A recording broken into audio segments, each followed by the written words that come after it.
Hello and welcome to the Raptors Show on the Sportsnet Radio Network. Make sure you find the Raptors Show wherever you listen to podcasts and subscribe. And please rate and review the show. Reminder, we're streaming live on Sportsnet's YouTube channel and airing live on Sportsnet 360 Monday to Friday from 2 to 3 p.m. I'm your host, Wayne Liu. I'm joined by producer and co-host Alex Wong. Pretty good weekend, you know.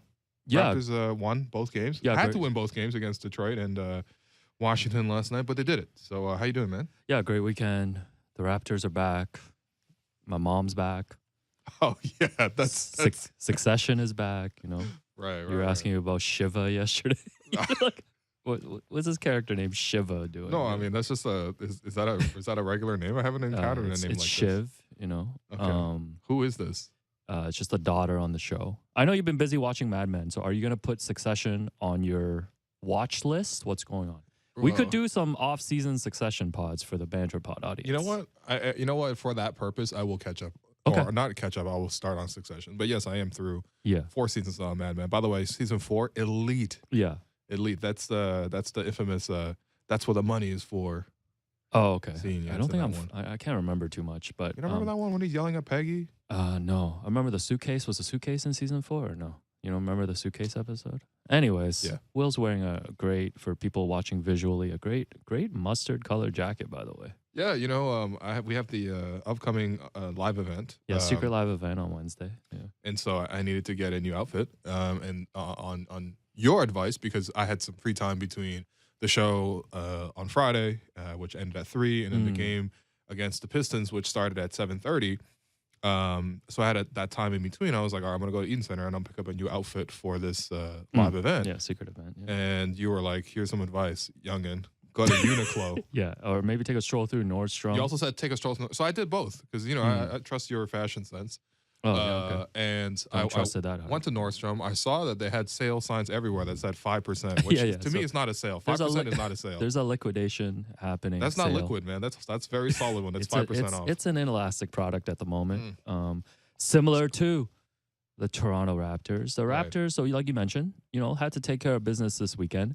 Won 2 games against a shorthanded Detroit team, a shorthanded Washington team. So once again, they're 1 game under 500.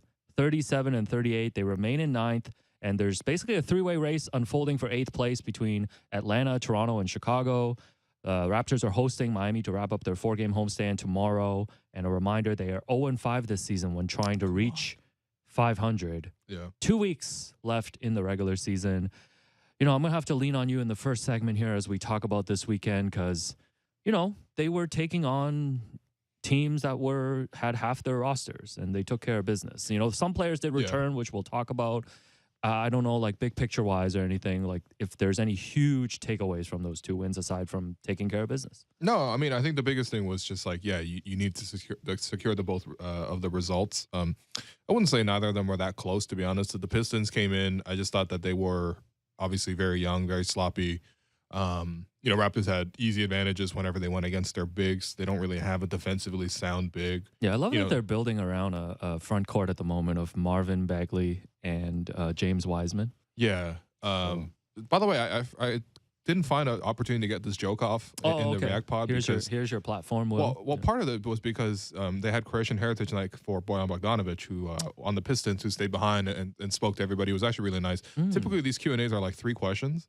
And then they wrap it up. You know, Bojan took a lot of time, probably took like 20 questions. I'm not kidding. That's amazing. And they were using the PA system. So I couldn't really have it on the React Pod because it was just a little bit too loud. For anyone who listened to Friday's episode, you understand what I'm saying.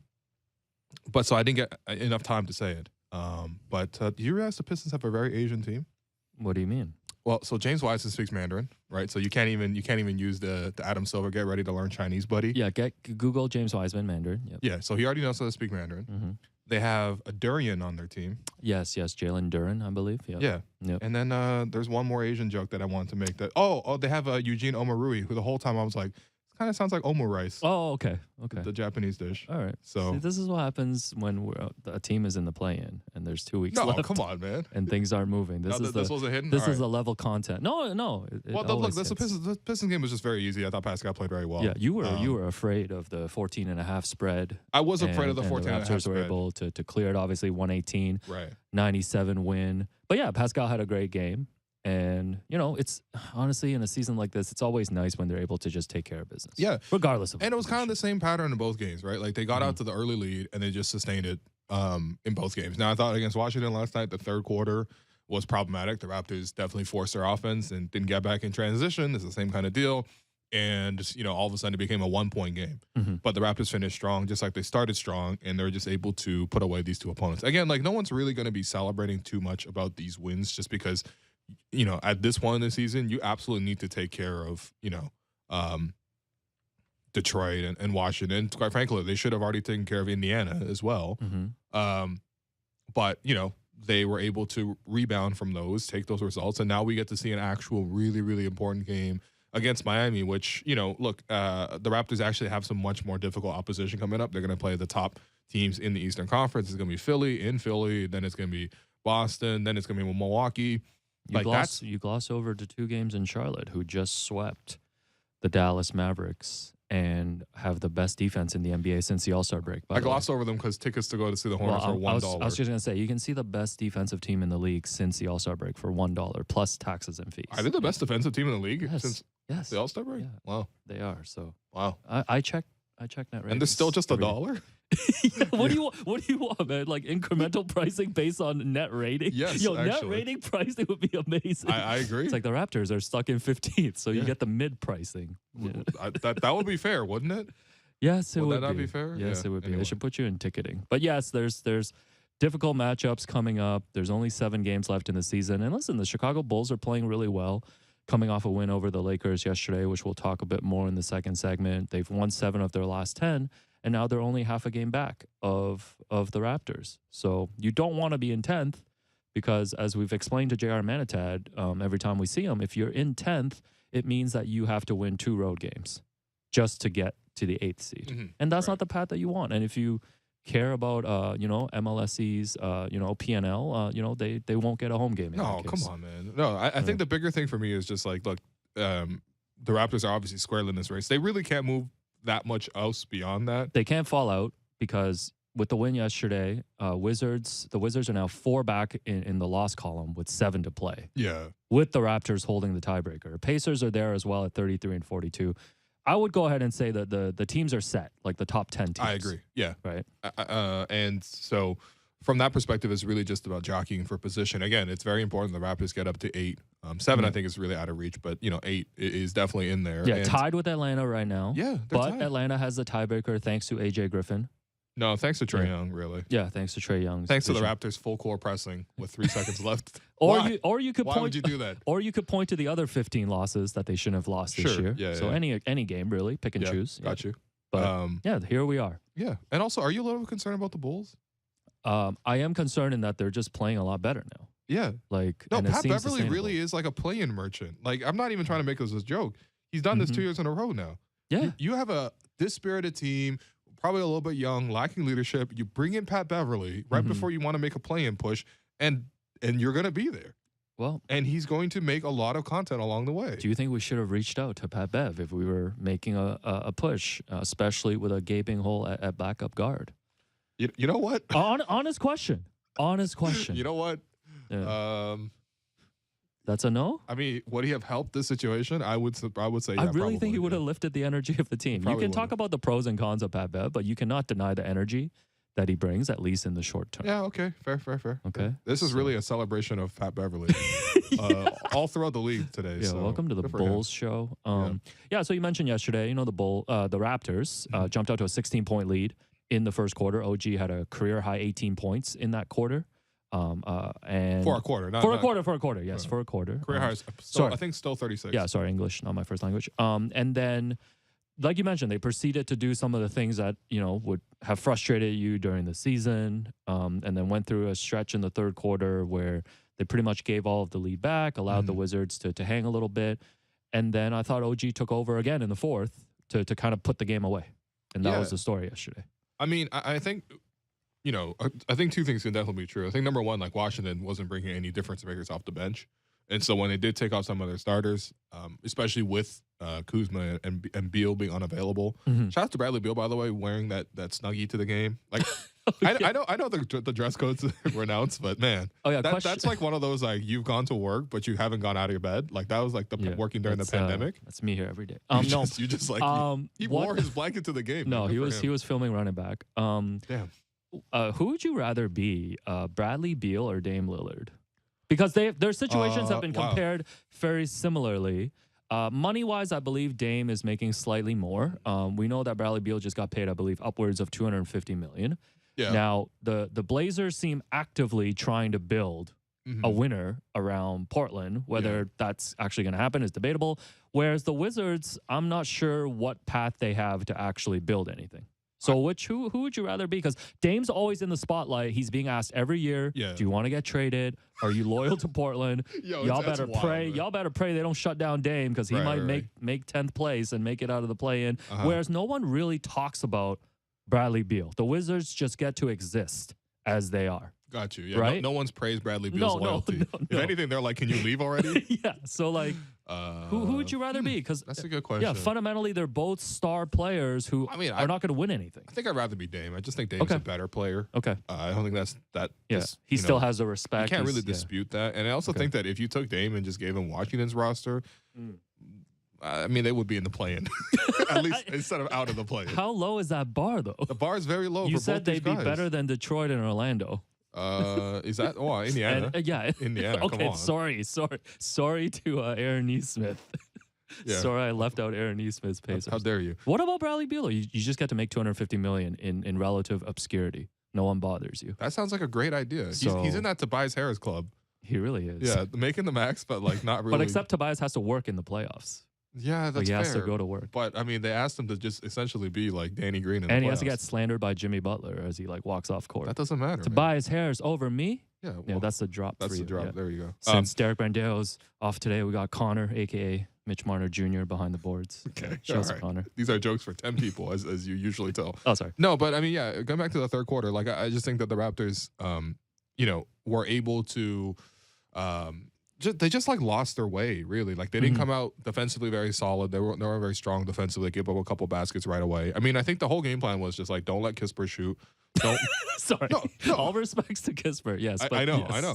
No, it was an easier game, right? Yeah. Don't let Kispert shoot and like contest Kristaps. Yeah. Right. You can, and there's lots of guys that you can help off of. Like Fred spent very little time of his own like minutes guarding his own man. Like he was just like name those men he was guarding. Yeah. Like DeLon Wright. Like DeLon Wright was pointing for three and Fred's like, all right, fine. But like, like he was roaming and helping and stuff like that. The whole idea is you just don't let him get shots off. Him being, Kispert and Kristaps. And the Raptors allowed those guys to get some threes. Don't forget Danny Avdia. Yeah, Danny had a good game too, for sure. Okay. But it's like, I think that probably took the Raptors by surprise in a way. I did think that the Raptors weren't as prepared to sort of slow him down, but ultimately it felt like when they needed to get a stop, they could against these guys. Yeah. In that third quarter, though, it was just a case of sort of the Raptors not making the extra pass on offense, making some bad reads, whether it was Pascal forcing a shot or Fred forced a shot there, or Scotty forced a shot. Like a lot of these plays where they were just like running without a pass, going all the way to the basket and trying to get a call there, not getting the call, and then the Wizards going the other way and falling off on a fast break. That was like the only way you were realistically going to lose the game if you sort of were disorganized. Same thing against Detroit, really, although Detroit was just so bad. My God, they were bad. Killian Hayes in particular, I haven't seen 4 that bad performances against one team by any player this season. But, man, you should look up Killian Hayes' numbers against Toronto. Dwayne deserves Victor Wembanyama. I want Victor to go to Detroit. Why? Why not? Don't you want Dwayne to be successful? So how many centers are going to play? It's going to be a Wembanyama, James Wiseman. He knows Mandarin. Marvin Bagley. Well, Isaiah Stewart. Those people. Jalen Duren. Like, how many centers do they need? Those players could be moved. Right. Also, they've been doing this since they just got there. Though. They all just got there in the last 2 years. So they've been doing this since the Andre Drummond, Greg Monroe days. Like, and that's the problem. And that's the problem. No, so they should stop doing this. So you're saying they should trade down if they get the Don't number forget one about pick. Josh Smith in that mix, by the Oh way. my It was Andre Drummond, Greg Monroe, and Josh Smith. No, but you're saying if they get the number one pick, they should trade down. No, I'm not saying they should trade down. Wembanyama. Obviously, you take Wemby, but I'm hoping for Wemby's sake that he doesn't go to Detroit. Listen, I haven't officially. I want him to go to Detroit. Okay, fair. Okay, but I just think that the Raptors took too many bad shots. Sure. Again, I'm trying so hard to talk about just this play-in game. And This is why I'm moving the topics to other teams. yeah, like I just think that once they stopped doing that, and I thought in the fourth quarter they did a much better job of like, look, we're not going to run complicated offense, right? It'll be Scotty posting up, I'll draw a double, and then I'll kick it out to Jeff Dowtin Jr. That's as simple as it gets. Like we run that play on Tuesday in our Tuesday ball run, Yes, but it's like very, very basic stuff, and you got an open three, or like they'll give it to OG. You know, in a situation where you can sort of clear out, go one-on-one, and if OG draw, you know, I mean, to be honest, they weren't really sending the help towards OG even after he was leading the team in scoring in the first quarter. I don't think the Wizards were, you know, that focused on having a detailed game plan to win a game. That's fair. I feel that. But, like, yeah, you know, he was able to score. And then, yeah, when the starters came back in, they continued the push, and it was an easy game. So hopefully it'll remain like that. But realistically, like, the Raptors will have much, much harder opposition than this weekend. But at least the Raptors took care of business. And my only regret from last week is that they didn't just beat the Pacers. Because if they did that, then we'd actually be – well, first off, we'd be 500 for the first time since like early December. Yeah, we'd be over. And also, I think you would be talking about tomorrow's game against Miami as kind of a last gasp chance to maybe get into that 7-8 conversation. Exactly. You could catch Miami. Scotty and Precious returned to the lineup yesterday. Gary remains out with right elbow stiffness from practice today. He went through a non-contact practice. Everyone else seems good. So that's the update. Will Barton also sprained his left ankle after a fast break layup in the first quarter yesterday, left the game. By the way, that play, so Will Barton made a good defensive play where he like guarded his man really well, forced him to give it up late in the clock, then switched out along with the pass to the other ball handler, was able to poke the ball free because the Wizards had bad spacing. The Raptors were able to collect the steal, throw it up ahead to Will Barton, who stretched in for a layup, and I'm like, wow. Will Barton that's like probably the best sequence. I'm not even joking. I'm not being facetious. That was like a here we go, right? Yeah, here we go. Right. And he limped off. And then he got hurt. He got hurt. And I was like, wow, the first he really got on board. He really had something here. And then he got hurt. And it was interesting because he was waving over the whole play. He was waving at Nick, being like, yo, I'm hurt. Stop the game, right? And Nick was like, what do you want me to do? I can't call timeout. We don't have the ball. So then the Raptors nobody could have fouled. No, the wildest thing was the Wizards were like, "Oh, Will Barton's hurt. Let's go at Will Barton."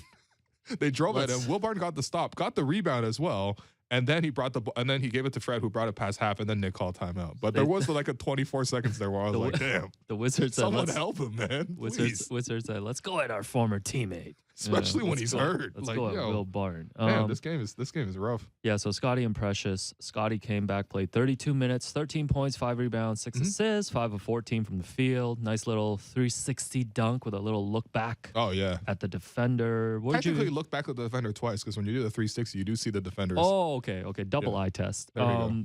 What did you make of Scotty's just return to the lineup and then obviously made that starting lineup post-trade deadline whole again? Yeah, no, it's reassuring because he talked about it at practice today as well, about how, you know, it's not something that's too serious, the wrist thing. So that's good because he's been the Raptors Iron Man this season. He's played the most games, I think, for the team. And, yeah, I mean, he's just I didn't even think that was his best performance by any means, but I think that, you know, there's a clear boost that he just brings with his presence on the floor. Now, all of a sudden, you have him running the backup point. Him and OG really have a nice two-man game. They definitely force feed each other a lot, which is nice to see. And they definitely have chemistry, the two of them.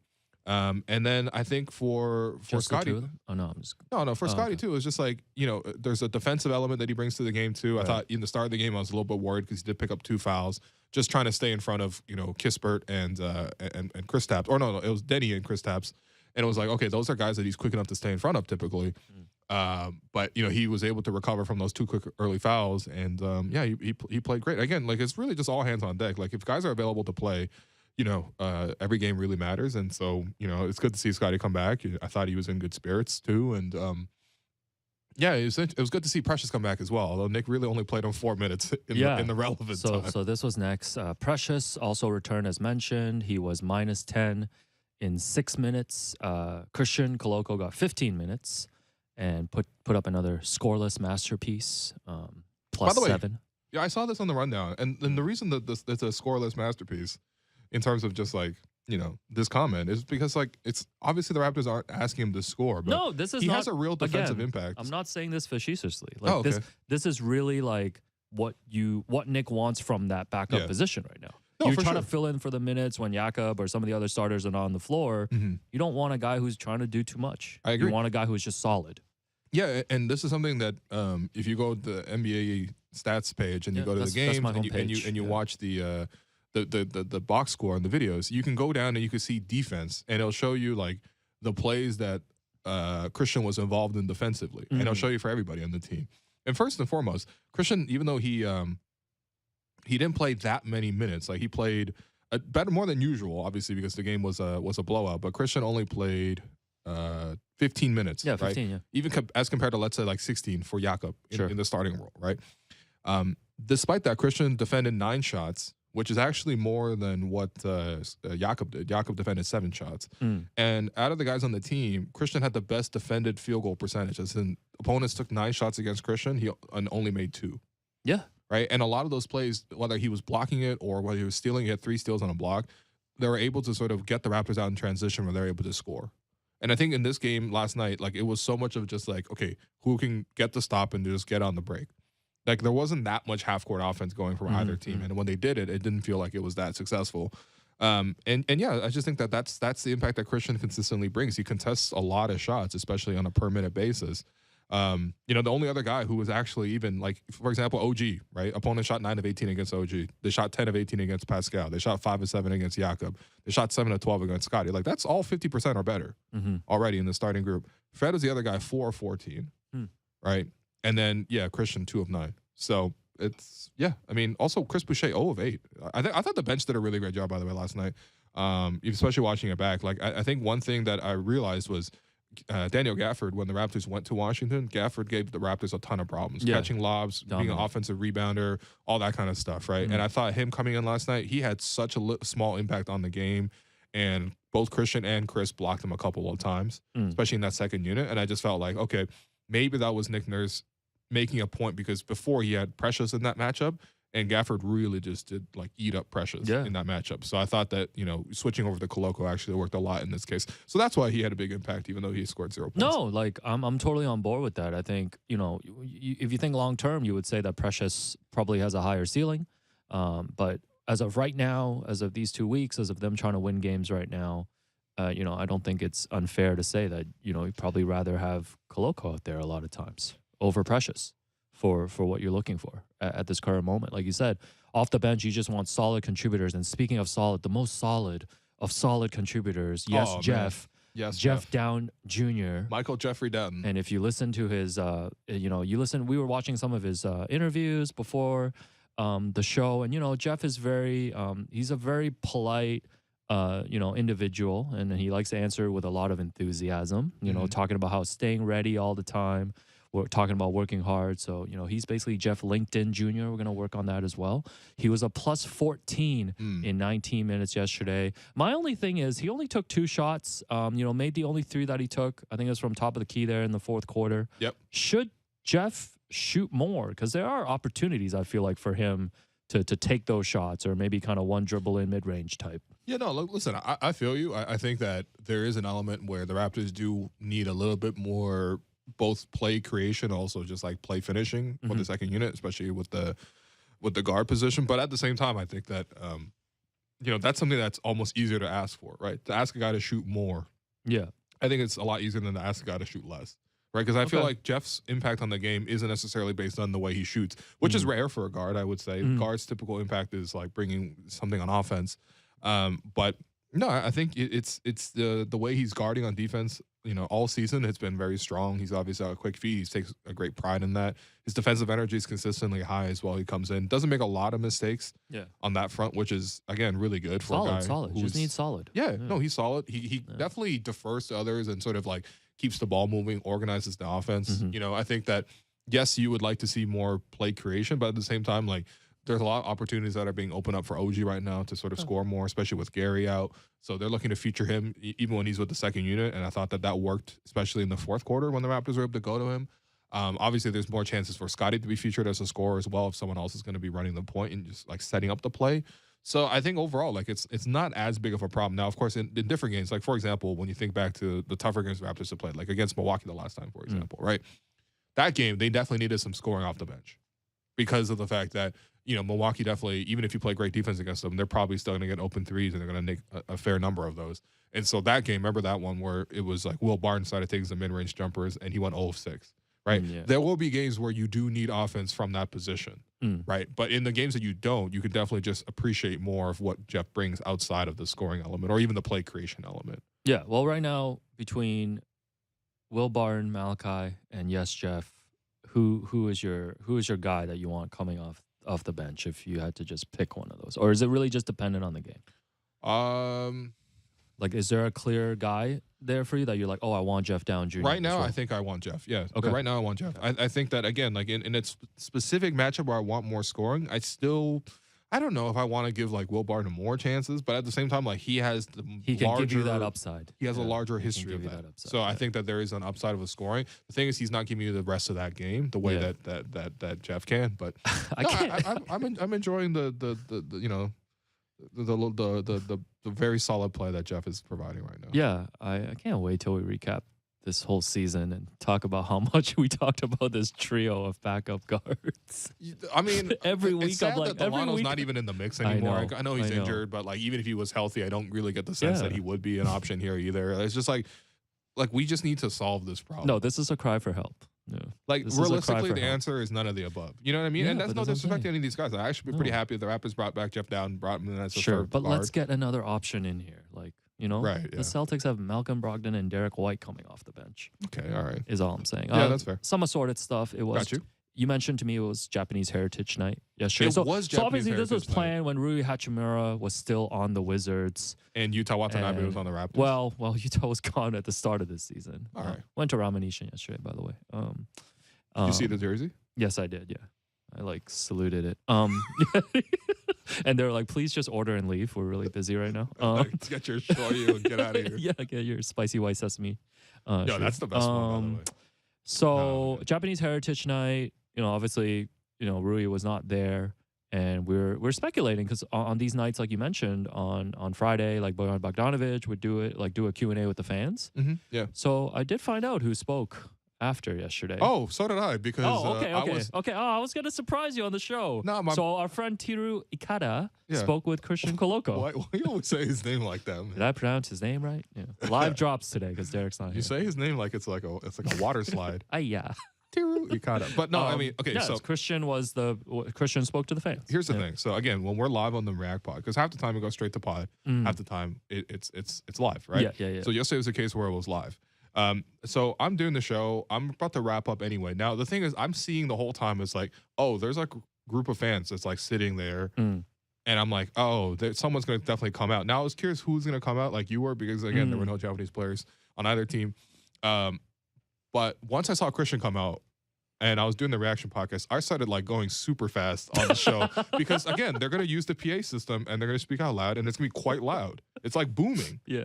Right. So I need to like this guy was on human 2x speed. No, I'm serious. I either need to cut to break, which would have been fine for 5 minutes. However, I was also just like pretty much done the shows. I'm not gonna break and then just come back with the stars. So I just like hyper speeded. He's like, tough Joe Henderson award between Johnny Davis and Denny Avdia. That's basically how it went yesterday. So yeah, man. So Christian Koloko, just to close the book on that. And then from Friday's game, I think a lot of fans noticed, especially on the broadcast, that Gary showed up in a very cool custom Raptors jacket with a bunch of different kind of Raptors logos and patches. Saw some people speculating that it was a purchase from Kensington Market. I don't think you can get this. That is not available at Kensington Market, even though I have seen Gary there a few times.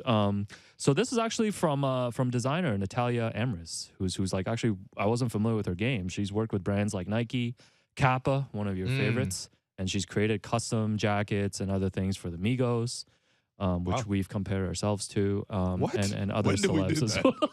No, I disagree with that. I reject that. Okay, he's rejecting that on here. It's not fair. No, it was a super cool jacket. It was a super cool. It is very cool for people that just wanted to know the backstory. It looks like you've taken like it's cool because it's incorporated like 5 or 6 different like Raptors jerseys into this. Yeah, different kind of logo designs. Jerseys. I'm even seeing some of the Tampa jerseys on here. Yeah, and inside it says "Hello, welcome." And no, it doesn't. For banter. No. Actually, it says "Welcome Toronto." I don't know why. Okay. Sorry, guys. I went for Thai food at 11 in the morning today, and I'm just off my game right now. No, I'm just off my game right now. Well, for banter pod listeners, I bet when you saw that jacket, you wondered if it was reversible. Yeah. Oh, I mean. Yeah, this one's not reversible. Sorry, this is not as nice as Colin's Shows to jacket. Colin. And one last thing, I don't know if you caught this. I did not catch little this. back and forth between Dwayne Casey and Nick Nurse. I believe it was friend of the program Joseph Casharo, who was at the game at the post game, who pointed this out. Was that after the Pistons game, Dwayne made some comments about how the Raptors had left Pascal in the fourth quarter during the blowout. And from Cash and a few other reporters there, kind of read between the lines. And it wasn't a shot at Pascal. It was more kind of at Nick that, why would your star player be in a game during a blowout? Got you. And then separately, I think these were actually two separate things. Nick was asked about just, development and like rebuilding in this league. And, he basically said that, winning is part of development. Speaking to the Detroit situation about how, when you're losing games, like you're not building good habits. So like if you're losing, I don't know, what development there is, which I thought, I know this is just a comment post game, but it is a little bit eye-opening to me in how coaches view development, right? Because some coaches might sit down and think, yeah, we do want to let our players go out there, play through their mistakes, play 40 minutes, lose games, sacrifice games in the present for development in the future. Whereas we've seen, like, I think this is in line with like Nick, right? Like, I think winning is always a priority versus development. First off, I just like that this beef is still like. It's on low. I'm so tired of it. It's like you've already made the beef stew, and you're just like it's sitting there. They already have beef stew on their roster. They literally have a beef stew on the roster. I'm not playing, by the way, right now. Yeah. But you still like this? I am so tired of this. No, I love it. I love it. No. I live for petty workplace dramas, and I enjoyed this one. It's been how many years, man? When did Nick get hired? 2018. It's been 2018. 5 years. Yeah. Well, you gotta both sides gotta just sit down. Well, how would you feel if JR, backstabbed you and then took your job? 5 years later, would you be mad about it? I think you'd be mad. It's a backstabbing industry, man. Oh, it's all good. Not saying that Nick Nurse backstabbed Dwayne Casey. No, definitely not. Just a joke. Definitely not. Just a joke. And not if that JR would do that. If he said it, I said it. I created the bingo card. Okay. Yeah. I'm saying right now, I'm asking you the question: have we had a successful development story with Nick Nurse as head coach on this team? Scotty Barnes won Rookie of the Year. But you know what I mean, though? I'm just saying. Precious is playing better than he played in Sometimes I Miami. look at the development track record of this team, and I look at the starting lineup of this team, which comes from that class of 2016, right? Oh, come on. No. I got to push you back against this. The Raptors barely had any draft picks. Like, and actually valuable draft picks. Yeah, that's fair. In that stretch. You know what I mean? Like, since Nick Nurse came over, but I do think it's a combination of two. I think it's a combination of front office and coaching sometimes too. When you look at development, absolutely. Because you look at sometimes you look at some of these players that have been in other environments and have produced well. Yeah, it does make you think twice, right? No, for sure. The interesting thing was, but these are all thinking my about thoughts. Is what would Nick do with Detroit? Because I don't think he'd play Wiseman or Bagley. I think Nick would be back in the British Basketball League winning championships. Yeah. But Nick is too good now. Nick's too good for that. Well, we've seen some reports out there. He's an NBA lifer. Seen some floating reports out there. All right, time for a break. We are breaking. Okay, all right. We are taking that break. I mean, your host, Willu. That's Alex Wong. You're listening to The Raptors Show on the Sportsnet Radio Network.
Welcome back to the Raptors Show on the Sportsnet Radio Network. I'm your host, Wayne Lou. Continue to be joined producer and co-host Alex Wong, who has prepared an assortment of NBA topics as we pivot away from Raptors topics because, to be honest, that's all there was to talk about with the Raptors.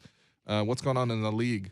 Yeah, in the association. So, the Sixers and Nuggets are playing tonight, so lots of talk around the MVP race, of course, and lots of talk about All-NBA with 2 weeks left in the regular season. So we've got this clip here. I believe our man Connor's got us here. Zach Lowe was talking about the topic last week on voters impacting the players' earning potential via All-NBA voting. Here is what he said about the situation.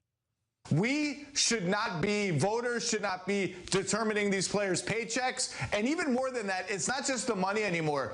It's determining, like, the Celtics' ability to retain Jaylen Brown. We should not have any role in determining whether the Celtics have a leg up getting Jaylen Brown to sign an extension because he gets the big extension eligibility that Bobby talked about. It's just a strange, conflicting position for everybody to be in, and they've got to find another way to designate players for that mega extension. Yeah.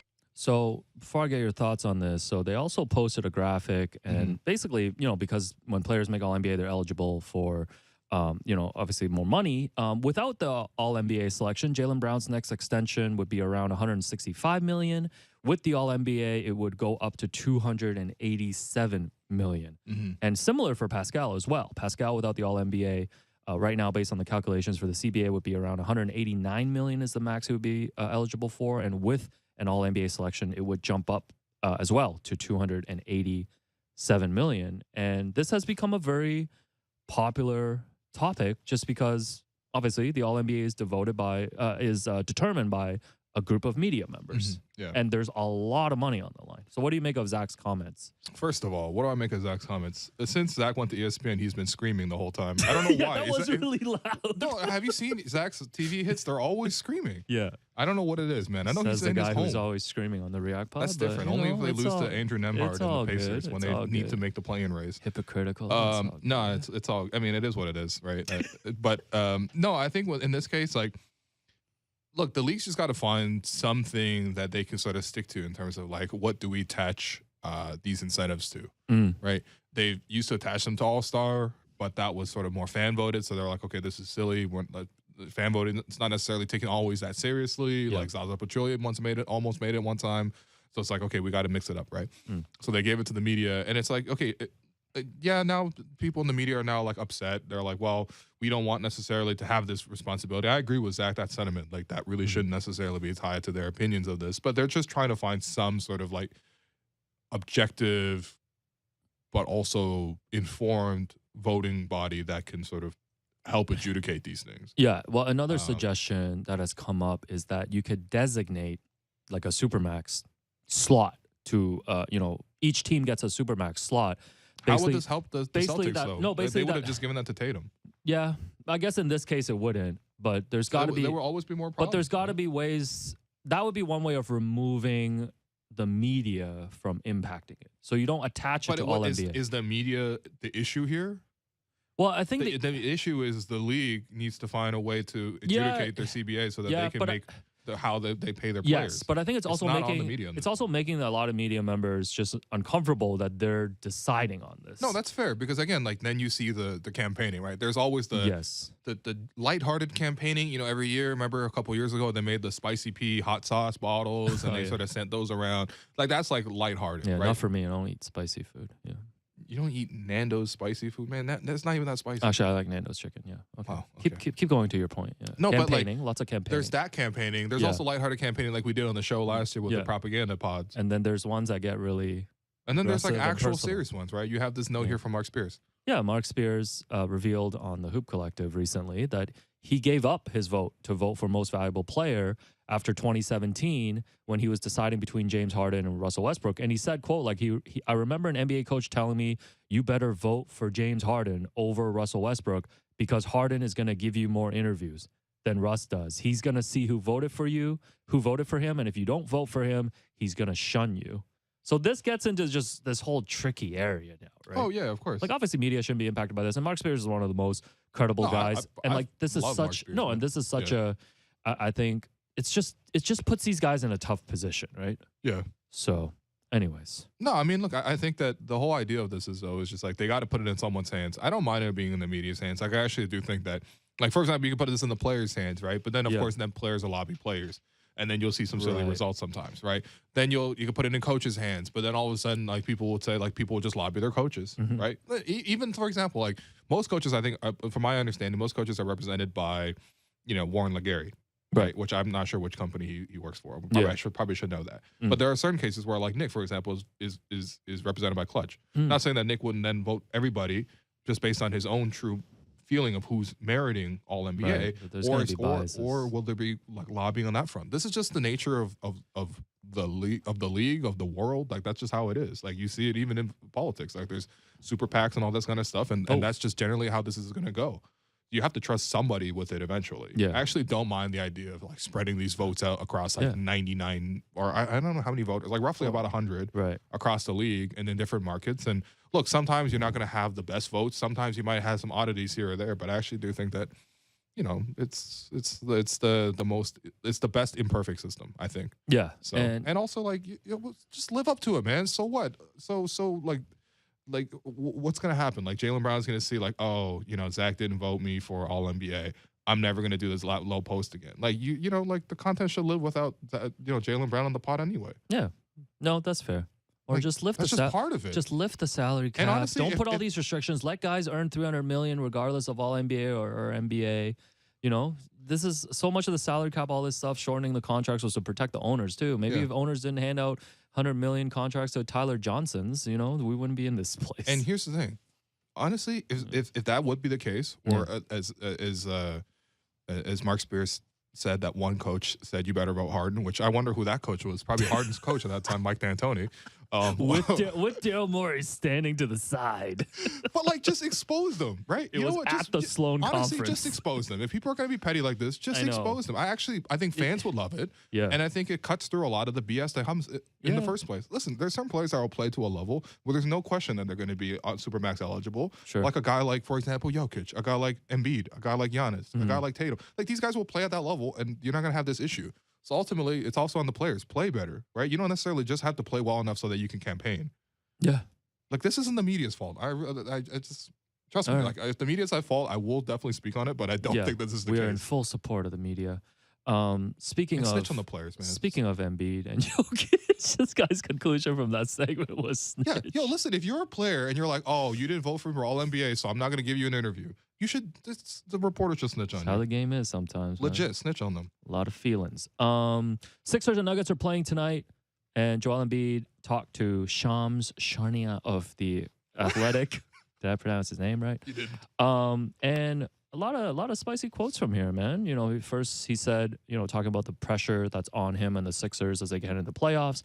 He said, quote, "I'm not a two-time MVP. I've never made first all NBA. I've never won anything. So why is there pressure on me to do something when there are guys that have won a bunch of MVPs and haven't done anything?" Again, just snitch on him. Just say Jokic. Say his name. No, forget. We're not even going to have a no, forget this. Just say it out loud. Guys, Adam Silver. I don't want Jokic to win MVP. I think he should get more pressure than me. Adam Silver, the game is in Denver tonight, I believe. Fly to Denver. Just give Embiid the MVP tonight, so we don't have to have any more conversations about the MVP this season. No. Number one, Jokic has said, I believe, or at least hinted at, that he does not care about this. Like, he does not care to win another MVP. No, they legit had to bring the MVP trophy to his Serbian horse farm last year. Yeah, he does not care. Yeah. Giannis, I think, is pretty comfortable with the fact that he's won 2 MVPs. And he's got an NBA championship. So let's just give the MVP to Joel Embiid. Like, we just don't need this pettiness. And Embiid deserves it. Embiid has been dominant. Modern day Shaq right now. Well, what happens tonight if Jokic outplays him and beats him? I do not care. Just give it to Embiid anyways. All right. Well, like, this whole thing, again, like, I would just prefer if he just said out loud, hey, I want this. I think I deserve it more than Jokic. I think Jokic should get more pressure based on this reason. Because he has MVPs. It's not on me. Yeah, and if you want to put this pressure on me, you better get. And I don't MVP. Think, but that again, that's fine. That's better. But I think it goes back to the system. Then he's like, well, other players have done. Which other players, man? No, I think this goes back to the system because like there's so much talk about the MVP that I don't even think Embiid has anything personal against Jokic. Like, he's probably just personally tired of it too. Like, he's personally tired of the comparisons and all. No, that's fair. That's fair. Right. So I don't know, man. Just, the only Also, takeaway there is should Will be is some pro pressure on media. Joel Embiid. Let's be honest. Of course there He's should been be. to the playoffs many, many times. And you can talk about the injuries and stuff, and we've talked about this many times. Like, you look at his games, look at his box scores in like elimination games or like winner take all games. Like, they have not been very impressive, right? So, What are you shooting Game 7 against the Raptors? I'm gonna look that up real quick. against Mark or not against Mark? No, this against is Mark. Man. What do you Mark, mean? Mark was in the matchup. Oh yeah. No, Anyway. I thought you were talking about last year. Anyways, as you look that up, so LeBron James returned yesterday and off the bench for the first time in 15 years, and the Lakers lost 6 of 18. 6 of 18 to the Chicago Bulls. And after the game, LeBron said that he actually tore a tendon in his right foot. Oh, and, yes. An injury Yes, that typically takes longer than 4 weeks to recover from. He said that doctors told him that he healed from the injury faster than they have ever seen. And then he was asked a few more questions about this, and he went on to say this. Did anyone ever suggest surgery? Yeah, 2 doctors. Why did you decide against it? Because I went to the LeBron James of feet, and he told me I should. So LeBron's doctor is the LeBron James of feet. No, this is, again, say his name. Just say their name. This whole episode is just about say their names, man. Say Their their names are. No, their names are. Like, legit, their names are. Like, don't say he's a LeBron James of feet. That's so weird. We got the Otto Porter of toes. That's what we got. No, the LeBron James of feet. How do you feel about this? This is an all-time quote, man. It is an all-time quote, man. No, LeBron always has this way of just like making, Being dramatic? just Is that being what you want to dramatic say? or just Yeah. making it into a spectacle. I think it's like his way of doing things. Like, you even think back to like the decision, for example. Right. But I think it's just like, I think you got to keep in mind that LeBron is like almost like a child star, that has grown up and has like remained popular sort of throughout. Yeah. And there is just like a different like scale of delivering speech or even accepting reality that comes with it. But no, I'm happy that LeBron is deciding to, fight through this and try to make it for the Lakers. Unfortunately, they weren't able to beat Patrick Beverley yesterday, and Pat Beverley hit him with the too small. Like, he Too literally small. touched the floor, man. Yeah, and then he did the "you stink" thing where he like plugs his nose. Got you, yeah. So yeah. he did this last year to the Lakers as a Yes. member of the Wolves. Yes. And he did it again as a member of the Bulls. And in between, he played with LeBron and the Lakers. Yes. Which is wild. As infamously denoted with the camera technical foul that he got. Right. So And he'll also always be in the photos of LeBron's all-time scoring record night. someone said Otto Porter needs to number. Why does LeBron keep holding out? Maybe, honestly, LeBron's got to connect the LeBron James of feet to Otto Yo, all Porter, jokes Otto aside, if Porter's. you told me Otto Porter coming back these last 2 weeks, I'd be pretty hyped. He I definitely fit would the be roster. pretty excited. Yeah. Someone said, who's the Michael Jordan of feet? That's wild. They talk about no feet in the comment. chat. No, they're legit. They talking really about talk about the feet chat. in the chat right now. There's a feet check going What's on. going on? Patrick Beverley also said that Chicago is a perfect fit for him. He said, quote, "Yeah, if I'm a spoon, Billy Donovan is using me as a spoon. The Lakers, I was a spoon, but they used me as a fork." Can you please explain this to me? This is the if I'm a bird, you're a bird situation my all over again, man. And now it's time for Between the Lines, brought to you by Bet Rivers. It's a whole new game. The Toronto Raptors wrap up their 4-game homestand tomorrow against the Miami Heat. As we've talked about, this is a huge matchup, Will, between two teams that are currently in the play-in. We've talked a lot about how these Heat Raptors matches are, basically, wrestling pay-per-views. What is one individual matchup you're most looking forward to seeing tomorrow between Toronto and Miami? Obviously, putting aside the matchup at point guard, obviously with Kyle coming in and stuff like that, that's always gonna be very exciting. By the way, if Eric Spoelstra should do Kyle solid and pull the Rick Carlisle, like we should start And you start in Toronto, him? in Okay. Toronto, right? He should Just start like when Rick Udonis Carlisle was Haslam like- too, because he only has a couple weeks left in his career. No, that's fair. No, I mean, I think in this case, the matchup I'm always looking forward to is, Jimmy versus OG. If OG That's can a heavyweight. really Yep. hold up Jimmy defensively, that would put the Raptors in a very great spot to take this game. We've seen OG do it in the past. We've also seen the Raptors sort of switch up their matchups. We've seen OG guard Bam at times as well. And probably just do the switching and do the rotations. You probably will see that. But I think that you will see that. That's a big matchup to watch for. And I think the other big matchup is Eric Spoelstra versus Nick Nurse. Oh, okay. I actually do think that, like, which team is going to zone the other team first Yeah. which team is going to pull out a more creative zone. They're really the game of zones, man. Which team is going to be It's the full game court of pressing the other one? zones. How they're going to take away each other's star players? Like, there's honestly, Yeah. with all due respect to Jimmy, like, Yeah. there's no players in this entire matchup where it's like they're kind of an unstoppable player, or you just kind of have to live with their offense burning you. Yeah. Which is why it's going to make this into a very, very interesting chess match for both teams, and they're objectively two of the best tacticians in the league. Yeah, so. speaking of chess matches, I love and this stuff, matchup. It's always just gonna be grimy. No, though. speaking of chess matches and stuff, I wonder too. I know every game is important right now for both teams. I wonder if there's any thought too between the two coaches of like, not showing all their cards. 'cause we might Show see your each cards, other man. in I 2 don't weeks. care, man. Show your cards. your they're cards. both they're both to do 7 offsuit. At best, honestly, at best, both teams have 2 pairs. Like it's not that bad. Just show the cards. So recommendation, we don't have the line yet, but take the under. I'm gonna say take the under. That's a great one. Take the under. So That's a that was great one. between the lines, brought to you by Bet Rivers. It's a whole new game. Yeah, and by the way, would love to see Christian Coloco versus Caleb Martin, the Caleb Martin of his era. The beefs are terrible this season. No, they're horrible. Anyway, that does it for us today. I've been your host, Will Lou, and you've been listening to the Raptors Show on the Sportsnet Radio Network. Make sure you find the Raptors Show wherever you listen to podcasts and subscribe. And please rate and review the show. A reminder, we're streaming live on Sportsnet's YouTube channel and airing live on Sportsnet 360, Monday to Friday from 2 to 3 p.m. Thanks once again to producer and co-host Alex Wong, our board producer Connor, filling in for Derek, and Jennifer Rolnick for helping with the YouTube stream. And we'll talk to you tomorrow.